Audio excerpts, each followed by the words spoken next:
വയനാട് മുണ്ടക്കൈ ദുരന്ത ഭൂമിയിൽ പ്രധാനമന്ത്രി നരേന്ദ്രമോദി എത്തിയത് പരസ്യത്തിനു വേണ്ടിയാണെന്ന് റവന്യൂ മന്ത്രി കെ രാജൻ. പ്രധാനമന്ത്രി കുഞ്ഞിനെ എടുത്തു നിൽക്കുന്ന ഫോട്ടോ ലോകം മുഴുവൻ പരസ്യത്തിനായി ഉപയോഗിച്ചു.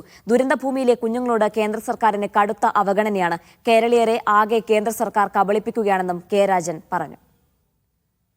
ആഗസ്റ്റ് 11 ലോകത്ത് ആഗസ്റ്റ് 12 പ്രസിദ്ധീകരിച്ച പത്രങ്ങളുടെ അടിക്കുറിപ്പ് ഒരു കുഞ്ഞിനെ കളിപ്പിക്കുന്ന പ്രധാനമന്ത്രി എന്നായിരുന്നുവെങ്കിൽ ഒരു വർഷം തികയുമ്പോൾ ഈ കേരളം തിരിച്ചറിയുകയാണ് യഥാർത്ഥത്തിൽ മേപ്പാടി ഗവൺമെന്റ് ആശുപത്രിയിൽ ഈ ഇന്ത്യയുടെ പ്രധാനമന്ത്രി കളിപ്പിച്ചത് മലയാളത്തിലെ ഒരു കുഞ്ഞിനെയായിരുന്നില്ല, 3.5 കോടി മൂക്ക് താഴോട്ട് നീണ്ട മുഴുവൻ മലയാളിയെയും കളിപ്പിക്കുകയായിരുന്നു.